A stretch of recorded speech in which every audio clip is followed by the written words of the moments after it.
duhet isha thonë që në fillim që s'duhet pranoj ftesat e tjerëve, por na harrova me I thonë se s'më shkoi menja me thënë drejtën.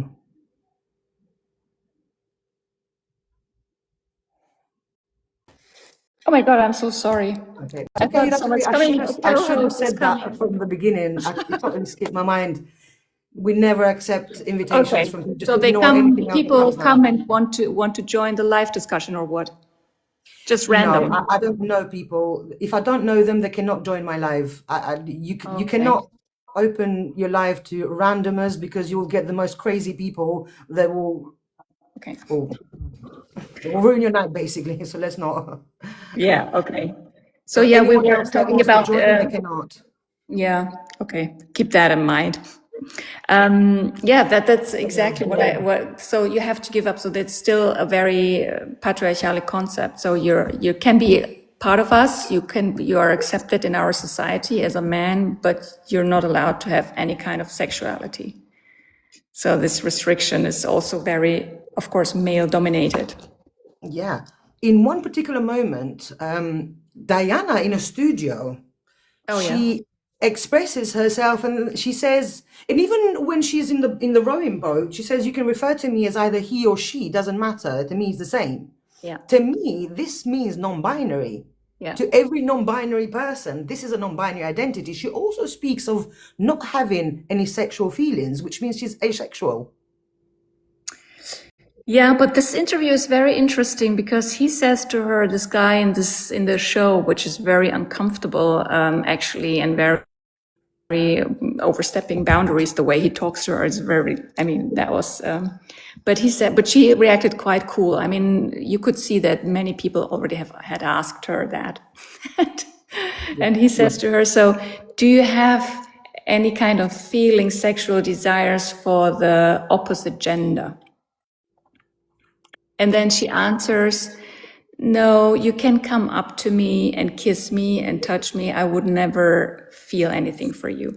So in that moment, he says opposite gender. And if she refers to him, she sees herself like a woman in that moment. Or that was a very, very confusing and interesting moment, the way she refers to herself, the way she refers to the other guy.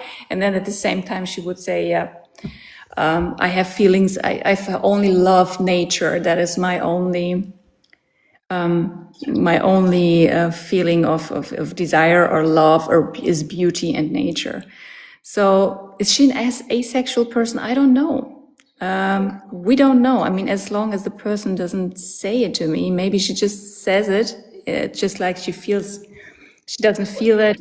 Doesn't mean that it's true. I mean, we don't know it. If she would say to me, Kristine, I'm asexual, then okay. But does she even know the meaning of asexual? Has she even heard the word asexual before in her life? Exactly. Does she know that gender non-conformity is actually a thing? Does she know of non-binary identities? She doesn't. She's never heard these terms before, but she refers to herself as, call me either he or she.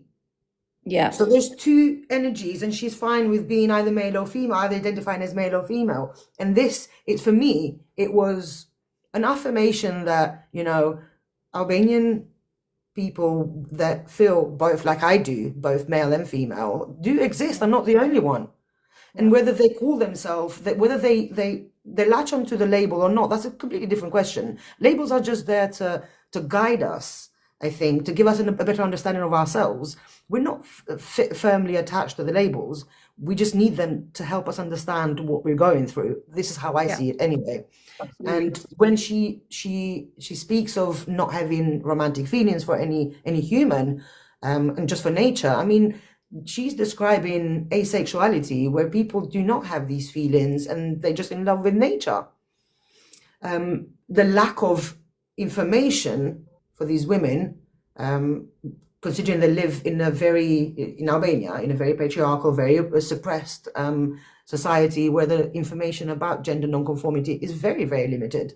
Even today, where we're doing a lot of work, it's still an alien notion.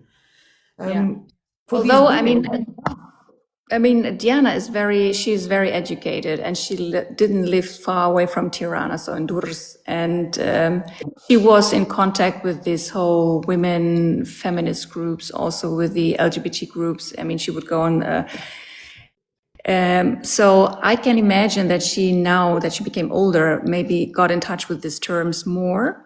It's different than to, of course, Marta, Justine, but she was very open-minded. She was reading a lot. She was very intellectual. She was very informed, very smart, absolutely amazingly bright person. Maybe she didn't use the term. Yeah, that's true. But I think that, and even when she said, "I'm the man I am, I'm the woman I am. I don't introduce myself as Burrnesh. I'm the man I am, I'm the woman I am." And this is so gold. The sentence saying that was amazing. So, and then even while I was working with the Burrneshas, at one point, I was always trying to categorize, because like you said, we need labeling to understand at the first place each other and to know which direction. But then after a while, I just didn't think of their gender anymore. I didn't care, is it woman or man? It just didn't care anymore. And I just wanted to be connected with this. What connects me is the being human. Yeah. And I realized that's what really matters. I am a human being and you're a human being, and we have feelings, and we want love, and we want our loved ones to be safe, and we want to have a nice and happy and peaceful life. And that's the only thing that matters, and I didn't care. And I think in the movie, maybe for some people, when they watch the movie, at one point, they don't think about it either anymore. If they're looking at a man or a woman. You don't. But as a queer person watching that movie, and especially as a gender fluid person who sees themselves as both man and woman, for me, I felt really seen and really validated in that moment. Because to me, even when I speak to other people about gender non-conformity, even dressing up as a boy in boys' clothes and going outside, people like stare and they'll ask questions.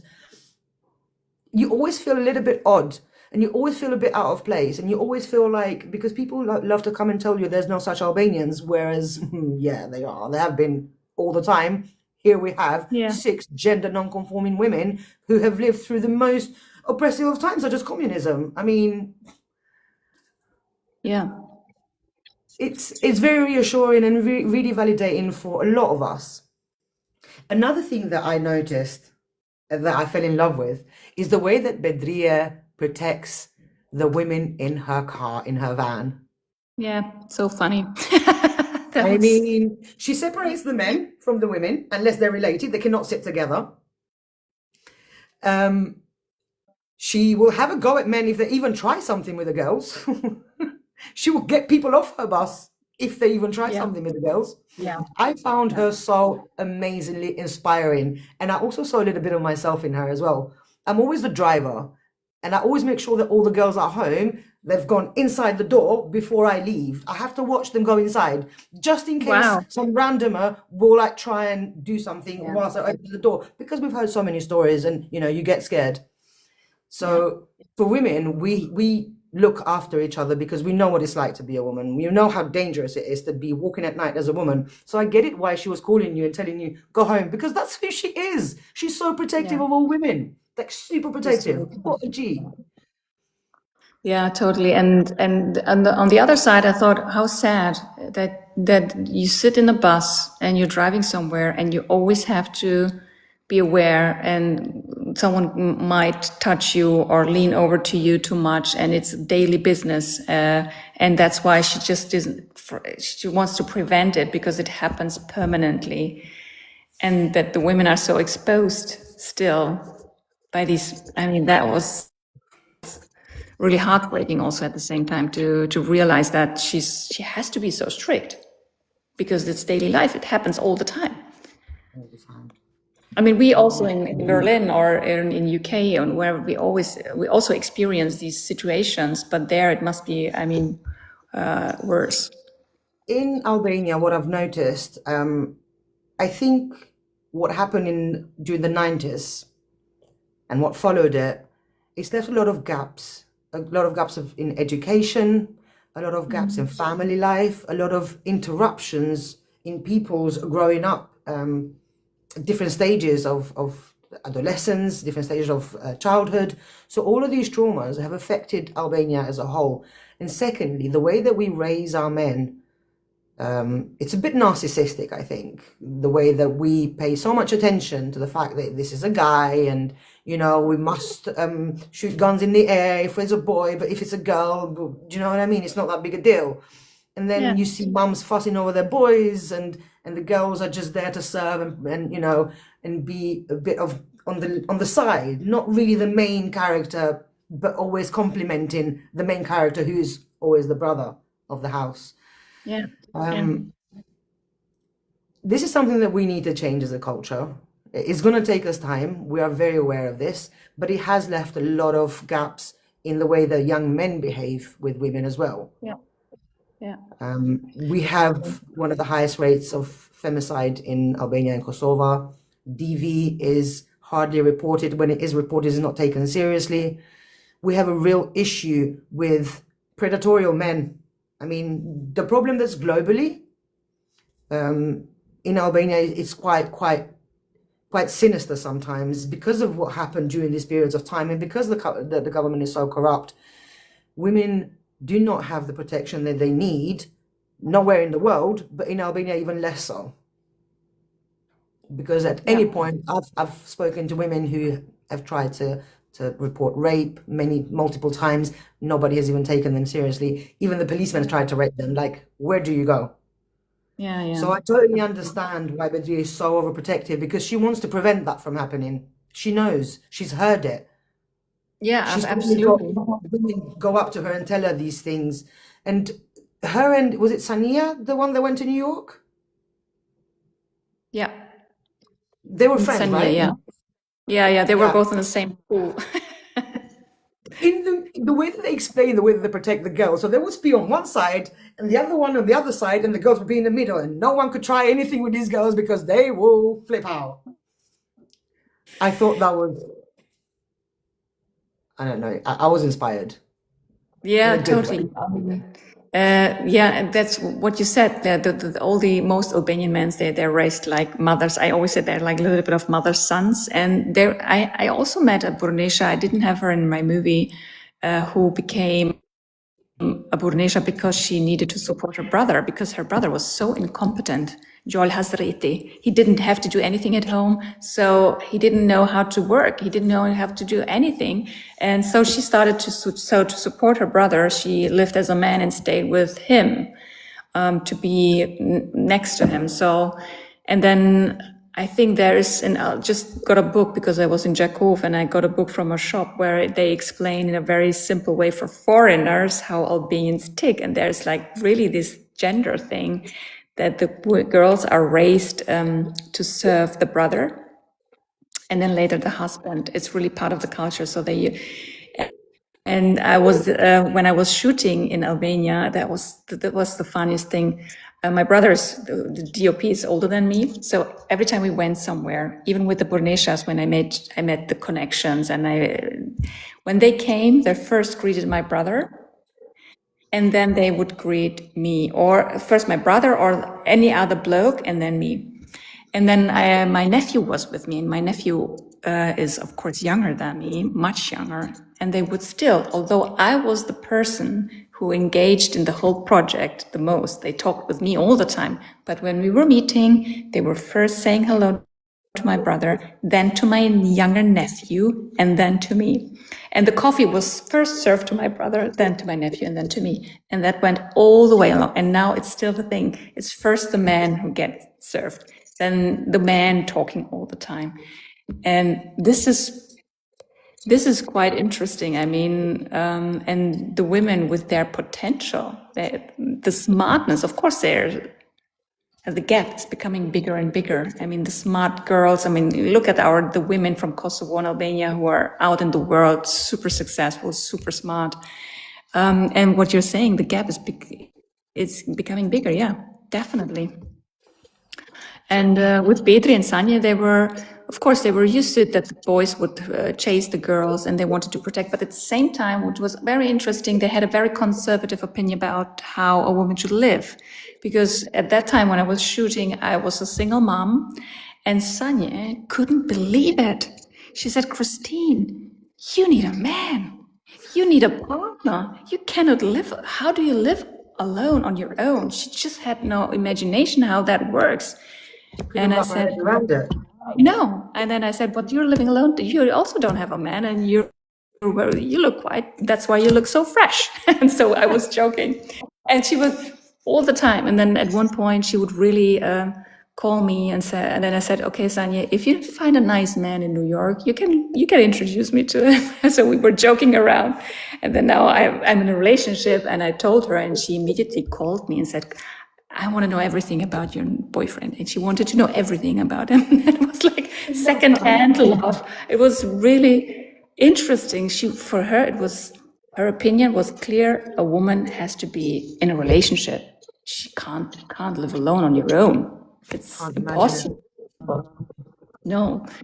And also Diana had quite clear opinion about how women should be dressed. I mean, not showing too much breasts or butt. And she had that was the male gaze, which they learned, of course, they adapted, and the male gaze on women. They reproduced that too. At the same time protecting, but at the same time they had a clear idea how women could behave. Yeah. So yeah. So that's very complex. I find that really frustrating. I don't expect them to be different, to be honest. I didn't expect them to be any different because of their age, first of all, and how they were raised. I did not expect them to be any different.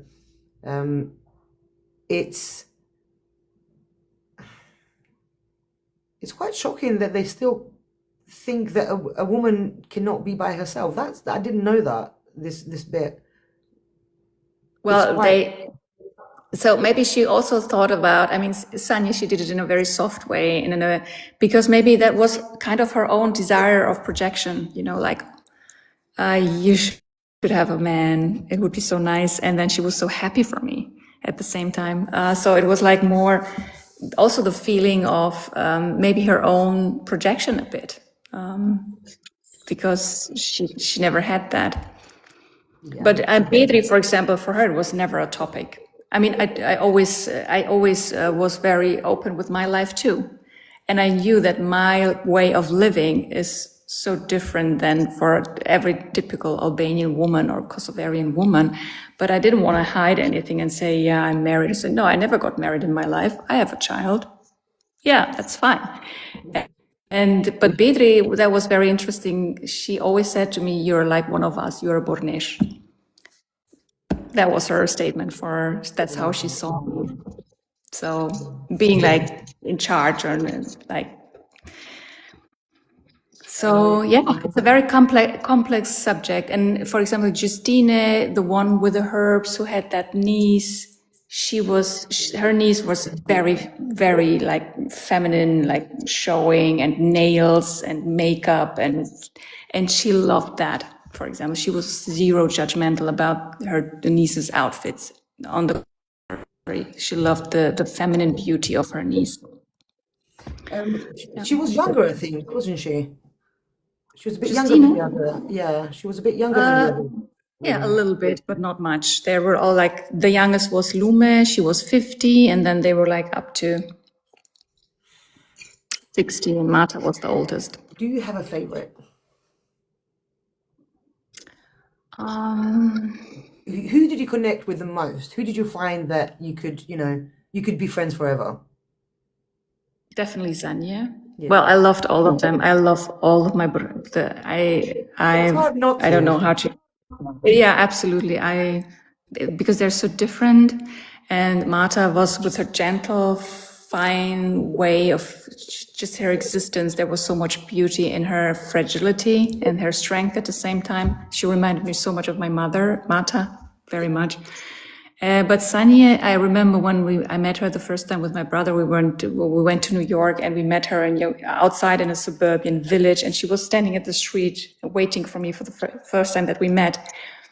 And I saw her standing there and looked at her, and she looked at me, and it was love at first sight.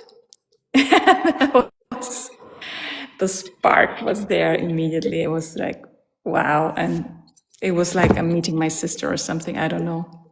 Yeah, Sanya was very strong. You could tell from the movie the way that you interact together. They felt so comfortable around you. Yeah. Whatever you Yeah, did, that was. you worked magic. Because I know it's got to be. I mean, it's got to be. How did you find them actually? How did you get six Burrnesha together? Like, who did you ask? Actually, it was at the beginning. I had this wonderful book from Antonia Young, Women Who Become Men. Okay. She's a British anthropologist, and she went to Albania 25 years ago or something. And she did research on the Burneshas because she heard of that. So she started researching, and she wrote this amazing book. It's actually the book about Burneshas, the women who become men. So, And what's the name of the book again? Women Who Become Men. Women Who Became Men. Is it in Yeah, Albanian or in English? it's in English. I'm assuming it's in Yeah, English because this lady is English, right?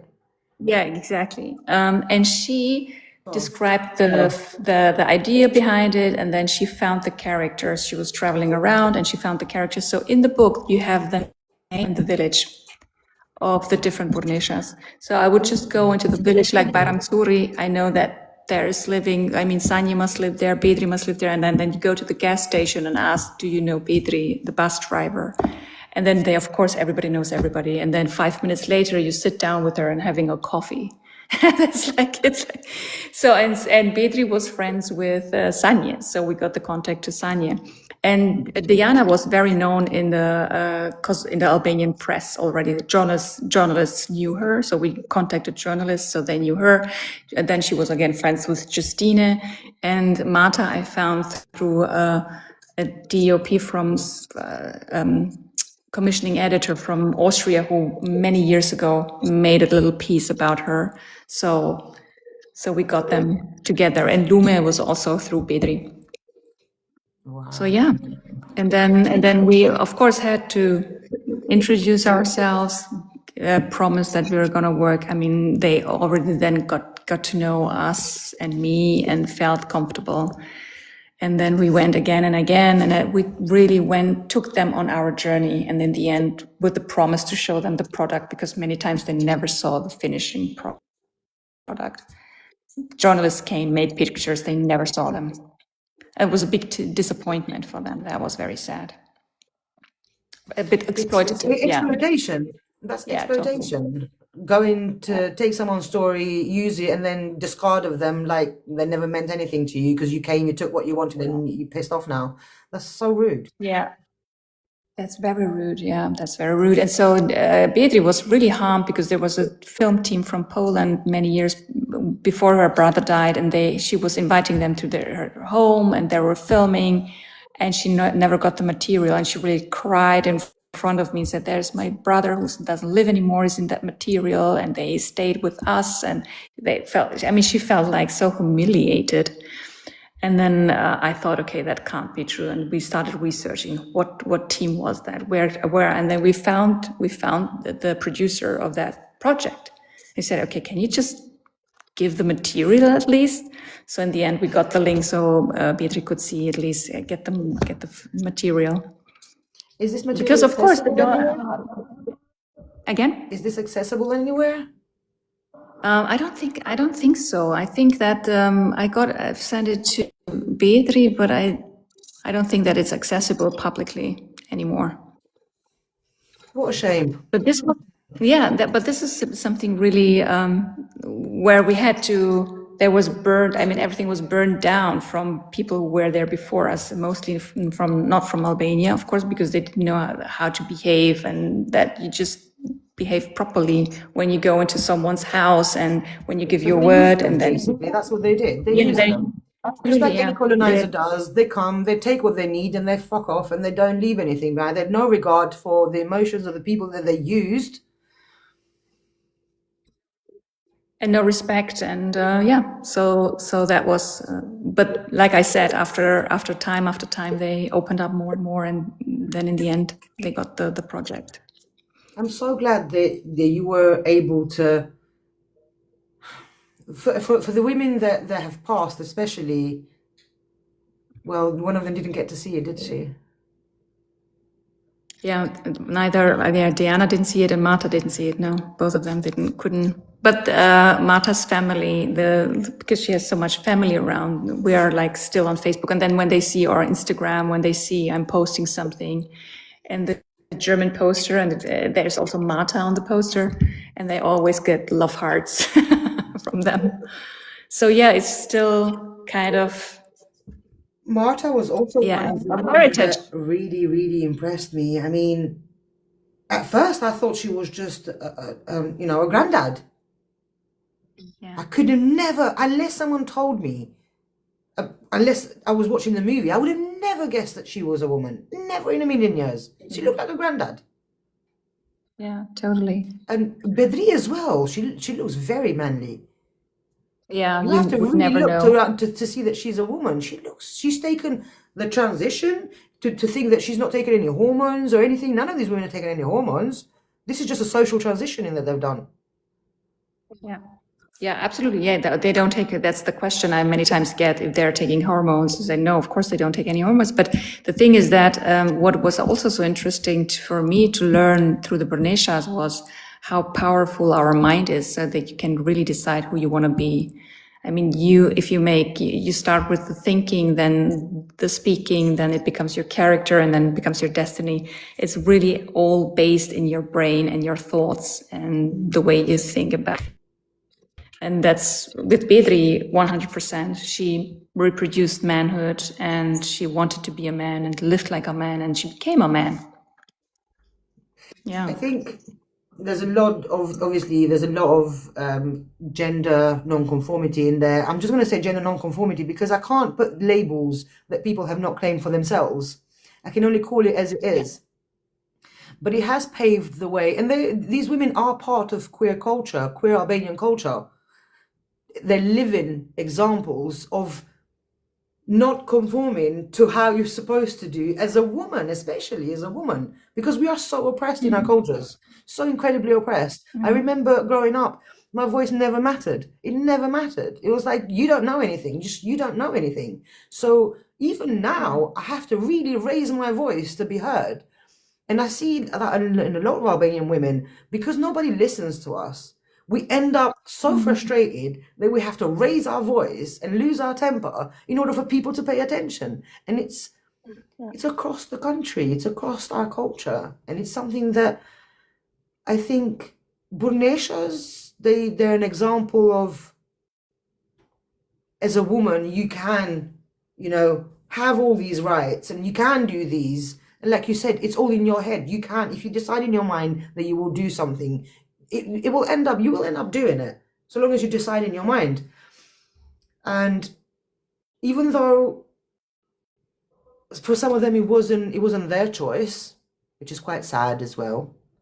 That's actually quite sad to have someone choose for you the rest of your life.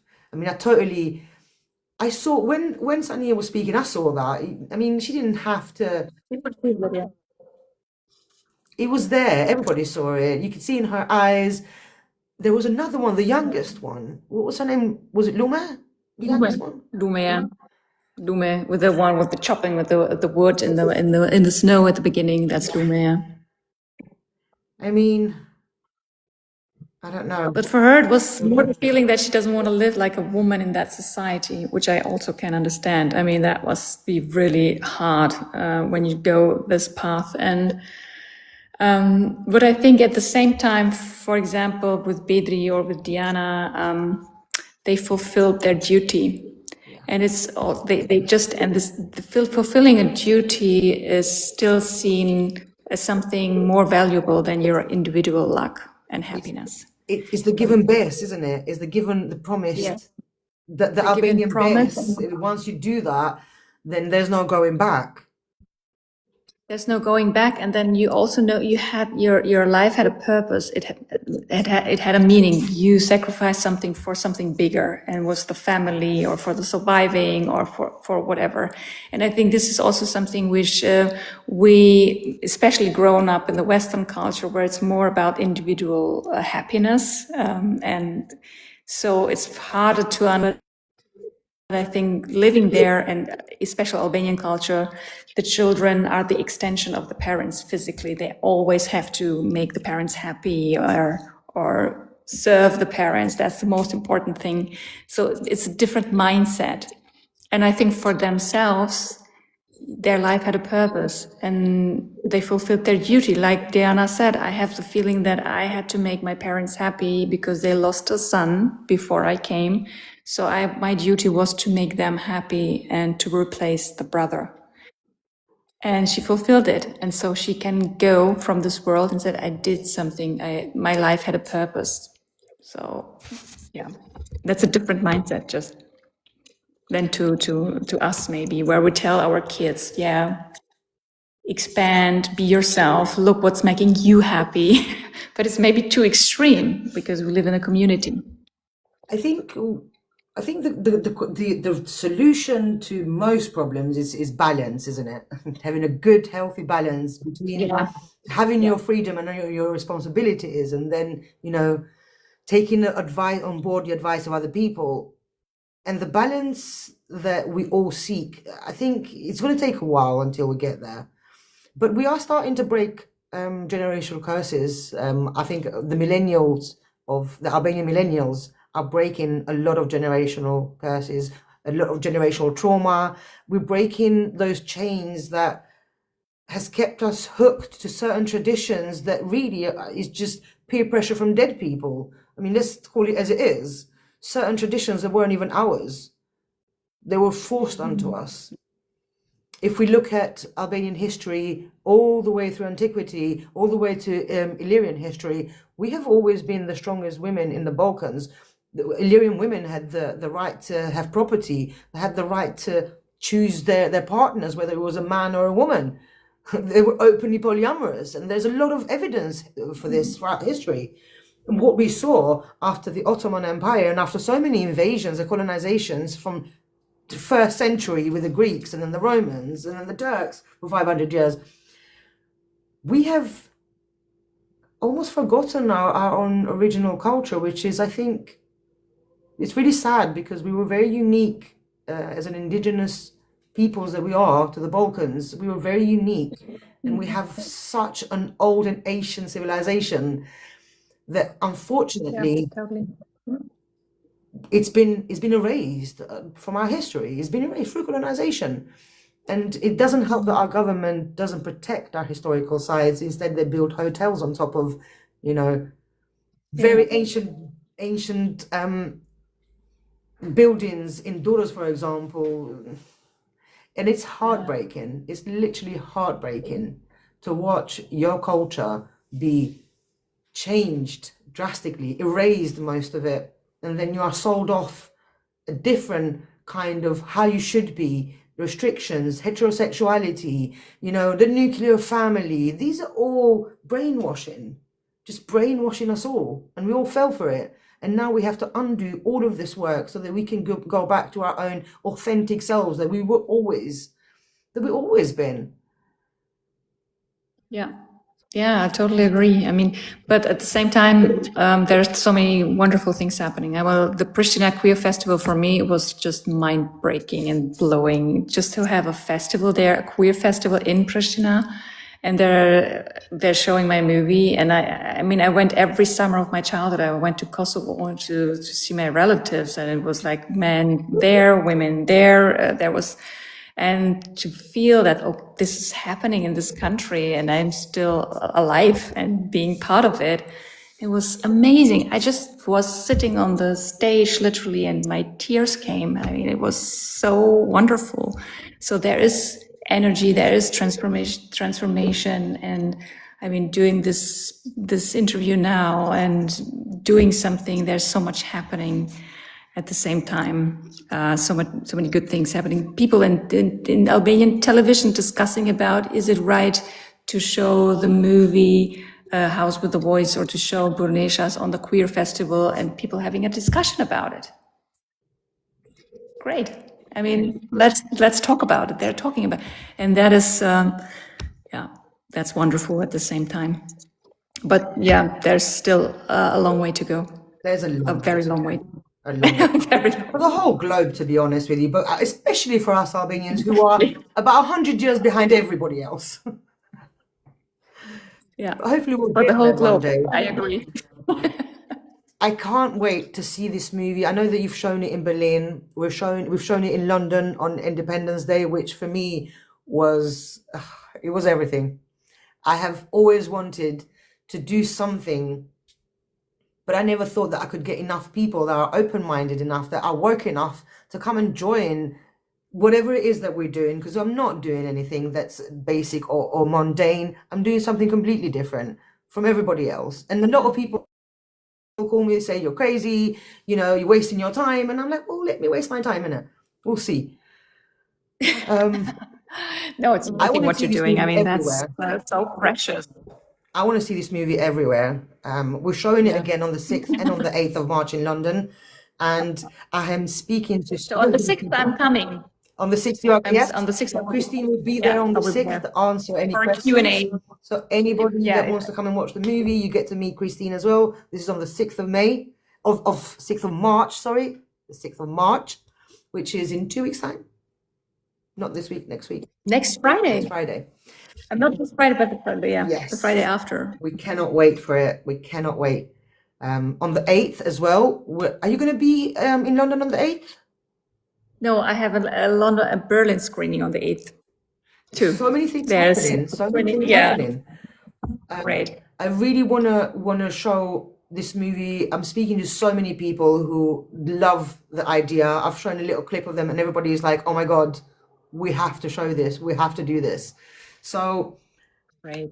I am looking forward to seeing House with a Voice go on a Europe tour, and maybe even further than Europe. Like, you know, it would be really great. There's a huge community in New York. I think that we should show it in New York. I don't know if it's been shown before. Definitely, that's I mean, like, of course, there's a lot of Albanian communities in the United States. It was screened in Boston in a film festival, and it was screened in OJ in a film festival, and of course, like Lebanon and other different many countries. We were like over 30 film festivals already and then we're going to Ljubljana at the Queer Lesbian and Queer Festival in May. Oh, I will be there. I'm looking forward to that. It's a beautiful festival. We were at the Mix Festival in Milan, so the queer festivals are really inviting us still, which is wonderful. And yeah, let's just hope that it's going more and more through the world and showing something about Albania and showing something about gender and stereotypes. It's something that I think every Albanian should watch this movie. If you're Albanian and you've not watched the movie, you are definitely missing out. You're definitely missing out on a very special and very unique thing that is just ours. I mean, in many different ways, there are many gender non-conforming people all over the world. We know this, but Burneshas and the way that the Albanian Burneshas are, nobody else in the world. Am I correct? No, it's unique. I have not it's seen it absolutely anywhere because else. we're really.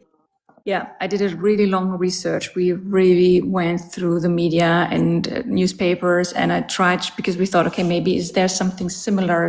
But no, it's really the way. It's 100% just Albanian. I mean, there were in Bosnian a long time ago, and then in Montenegro and Kosovo, but it's the Balkan region, and now it's really reduced to Albania, and it will not exist anymore in that form. I think it's gonna vanish more and more.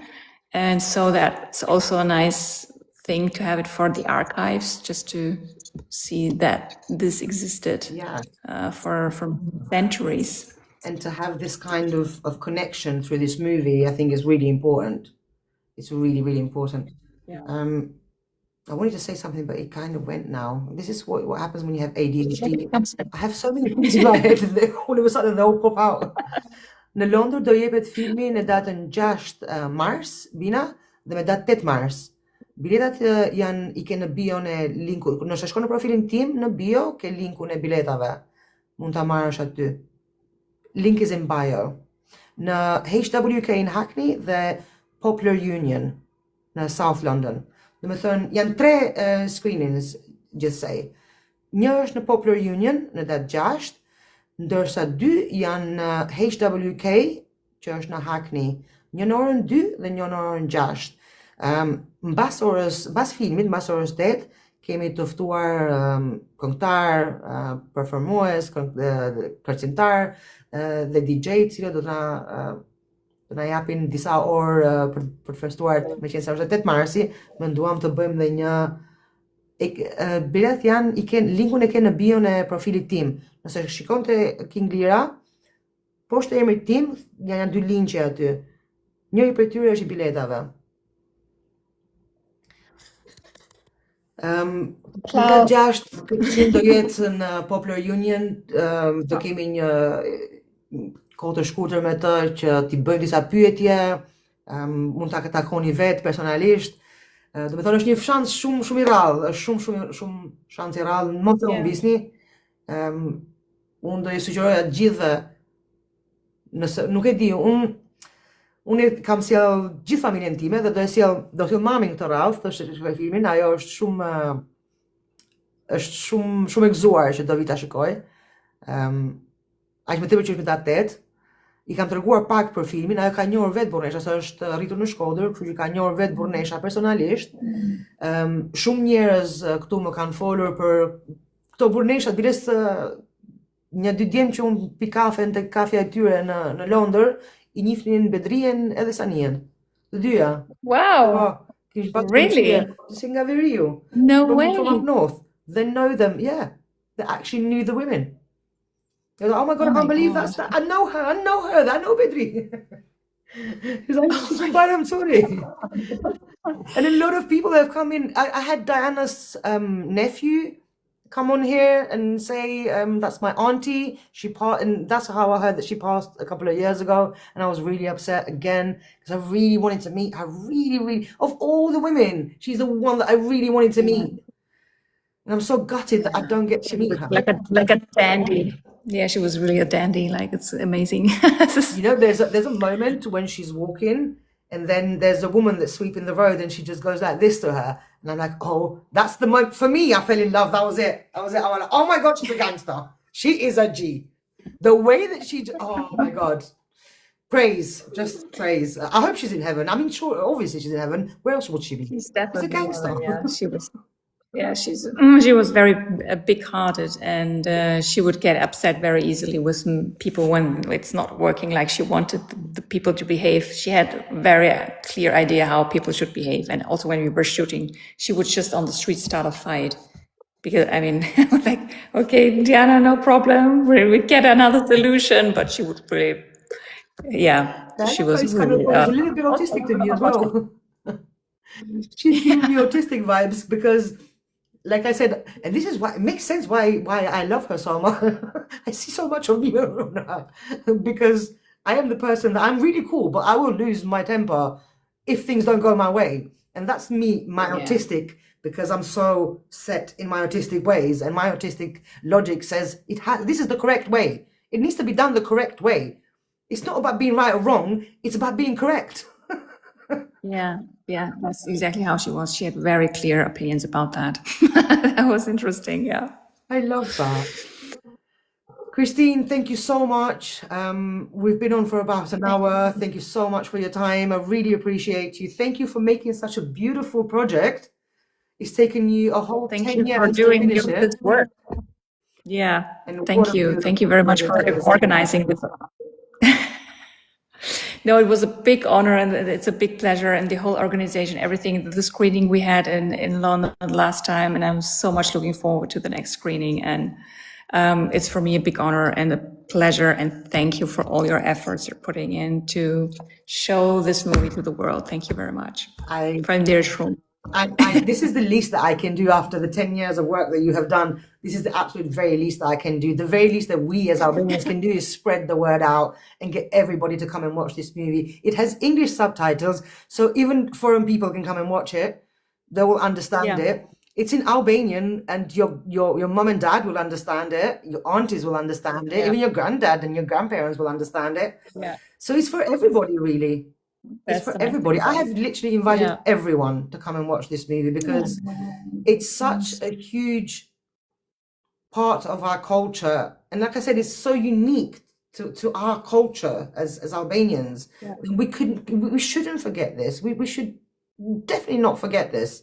Whether it was good, bad, or ugly, or whatever it was part of Yeah. our culture for centuries. And it would be a Yeah. shame for us to forget about it and erase it from our culture like we've done so many things. So if you haven't bought your tickets yet, go to my profile, click on the link, get your ticket, come and meet Kristine and watch this movie. I promise you, you are going to thank me for bringing it to you. And you definitely going to want to thank Kristine for putting all this work to make this project the project that it is, because it's absolutely stunning. From the minute that it starts, you are hooked in. Yeah. Literally from the minute, is it the horse walking on the snow? Yeah. From right there, that moment, you're in, you're hooked. You are hooked. And that was such a lucky moment because we were driving down the hills and there was the snow fields, and I thought, oh, I saw these lines in the snow, and I said to my DOP, I said, I want to have a drone shot of these lines because I thought of the scars of life or the path we're walking, which looked so beautiful. And then he started doing the drone shot, and then he said, oh my God, there's a horse. And this horse, it was like, It was a beautiful oh my stallion God. as well. It was a beautiful, And it beautiful was black walking stallion back home. walking through the Yeah. white snow. It was stunning. Yeah. Stunning Yeah. visuals. That was such a lucky coincidence. But that's when you shoot, that things happen, and then things you imagine that they don't happen like you imagine them, but then you get something different, which is maybe much better. I think Yeah. that image is, yeah. It's amazing. Yeah. From the get-go of the movie, because like, oh my God, what is this? All the guys that were part of the staff trying to fix because we were trying to get the sound right, we're doing a sound check, and the English guy is like, oh my God, this movie is amazing. My friend Andre was like, oh my God, I never thought that I'd be sitting down to watch a movie about Albanian women, but this is something else. That would tell everybody. So now we have great. a lot of British That's people. very good. We have a lot of British people coming to watch it. In fact, we have more British people than Albanians, and sort it out, guys.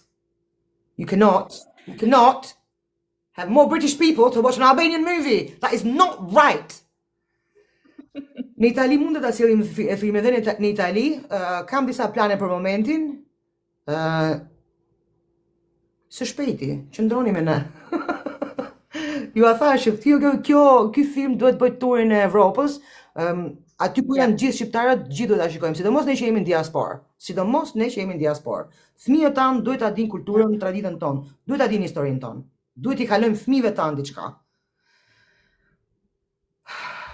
Kristine, nuk po të mbaj më gjatë.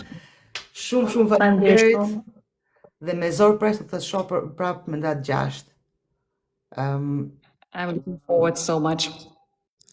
And thank you very much. And just the beginning, good by the night. way. Yes. That's just You're going to see a lot more of me. I hope so. Thank you so much, Kristine. We really appreciate you. Thank you for your hard work.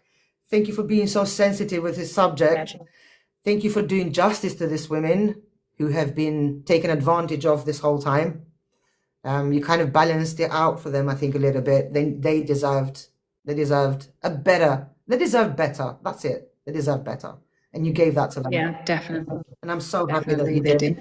This movie is, I have no words. Just come and watch it. Come and watch it and then let me know yourself, because I know you're going to be chewing my ear and telling me how good it is, because everybody that's come and said that. Everybody. Thank you, Kristine. Thank you guys for staying with us. We will see you next Wednesday on our live with another special guest. Thank you very much. Thank you. Good night. Thank you, Kristine. Thank you. Bye. Bye.